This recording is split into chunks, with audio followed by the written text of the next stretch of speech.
Hey guys! Did you know that a recent hunger protest has left 17 people feared dead? Yes, you heard that right, 17 lives lost in the fight against food insecurity. Stay tuned to find out more about this heartbreaking situation. Welcome back to our channel. Today, we're diving into the topic of hunger protests that have been causing a stir across the nation.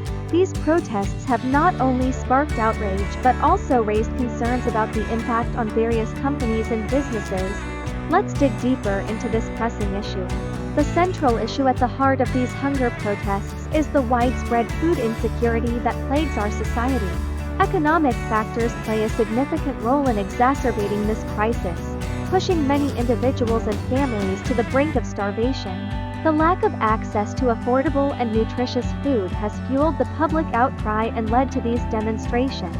Nationwide protests are taking place at the moment in Nigeria over worsening economic hardship. Let's take a look at these live pictures from Lagos. The demonstrations have been organised by young Nigerians using social media, and it's been inspired by the recent demonstrations that we've seen in Kenya. Authorities have pleaded for more time to fix the economy, which has seen the worst inflation in a generation, for the protests to be shelved over fears of violence. But activists say they will go ahead, and we can see evidence of that now. Let's go live to Lagos and speak to our correspondent, Simi Jola-Oso. Simi, can you take us through what those protests are like? It looks like it's extremely busy scenes behind you. Yeah, the funny thing is, there's been weeks of speculation on whether these protests would actually happen, but dozens of protesters, as you can see behind me, have come out. Probably not as many as the organisers would have hoped for or expected, but the people who are here are passionate. They've been shouting the word ole, which is a local term for thief, referring to the President Bola Tinubu. Now, they say they are here to protest against two things: bad governance, and they say the government is full of corrupt officials, including the president, but also economic hardship.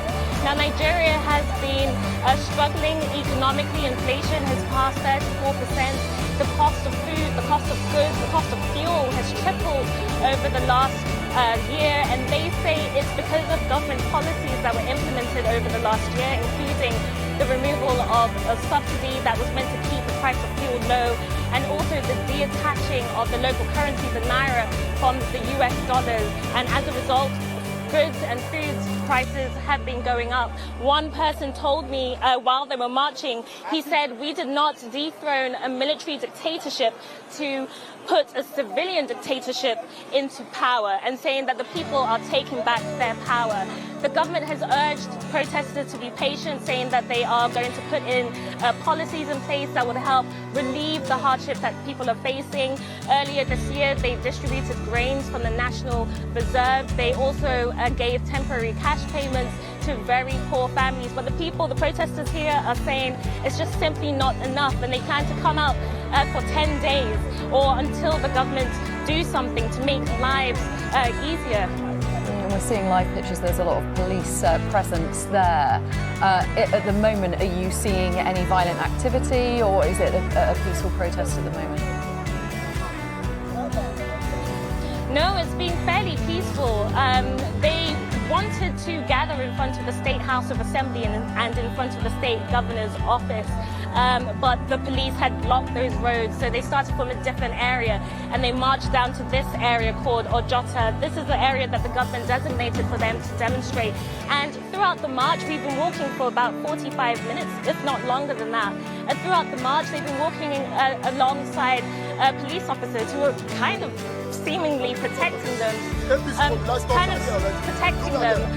also the military also came out as well, but there hasn't been any violence. There's been like small minor clashes between protesters and a couple of people who were protesting against protests, saying that they are in support of the government.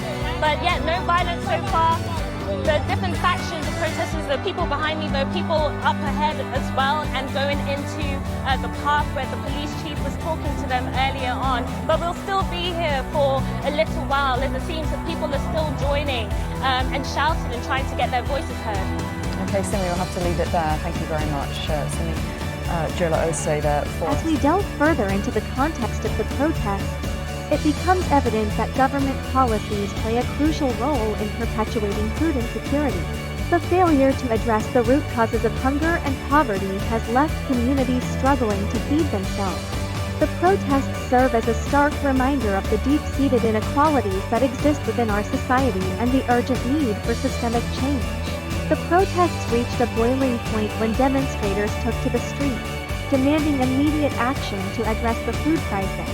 One key moment that captured media attention was when protesters staged a peaceful sit-in outside a major food corporation, calling for transparency and accountability in the food supply chain. The images of determined individuals standing up for their basic right to food resonated with people around the world.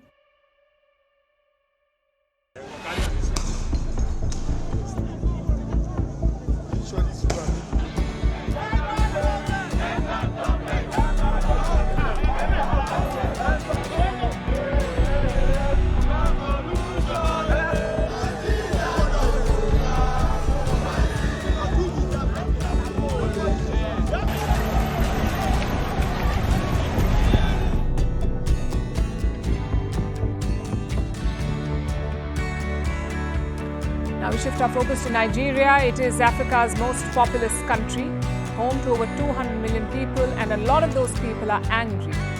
Today, after weeks of build-up, protests have begun in Nigeria. The government has been trying to stop them. President Bola Tinubu tried every trick in the book. He increased the minimum wage. His police and military threatened the protesters. He even got the clergy to denounce the protests, but nothing worked. Angry Nigerians took to the streets across the country today, despite numerous obstacles thrown their way. We'll start with the capital, Abuja, where the protesters' movement has been restricted. A court had intervened on the behalf of the government. It confined the protesters to one particular location, to a stadium on the outskirts of the capital. Now, most of the protesters complied, but some were defiant, so they were seen marching towards the heart of the capital, but they were confronted by the police, who fired tear gas shells to disperse the crowd.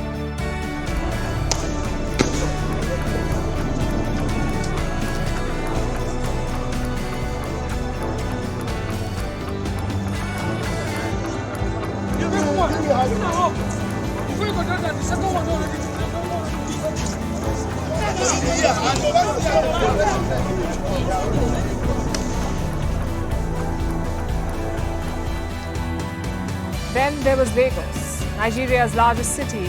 Again, thousands turned up to protest here. They marched through the streets with banners and posters, wanting to end bad governance and also wanting an end to hunger. We are tired of being hungry. We cannot even feed our children.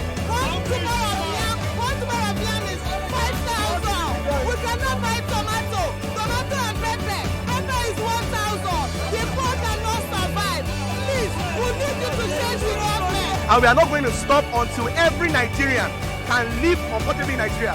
We are not going to stop until we in Nigeria, we Nigerians living in Nigeria, enjoy similar life or a better life than even countries across the world who don't have half of the resources that we have.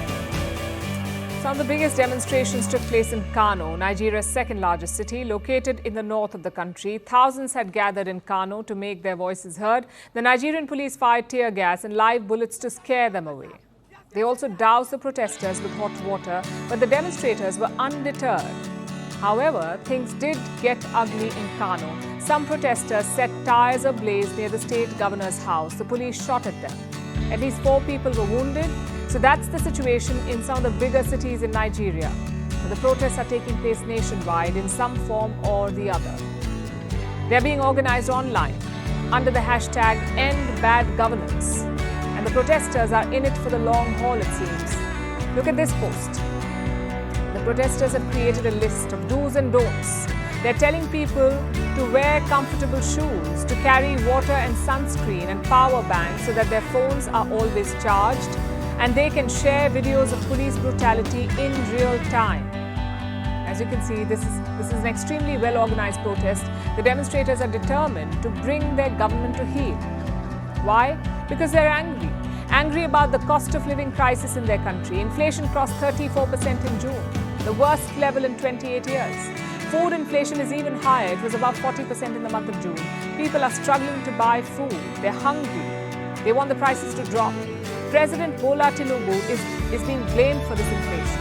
When he came to power last year, he made a number of unpopular changes, or reforms, as he likes to call them. One of these reforms was especially brutal. Tinubu removed a nationwide subsidy on fuel, and this sent prices skyrocketing. Fuel now costs 3 times as much as it did 1 year ago, 3 times higher. And this has had a knock-on effect. You see, when fuel prices rise, everything becomes costlier because you need fuel to transport every single thing. The protesters understand this, which is why their main demand is the restoration of the fuel subsidy.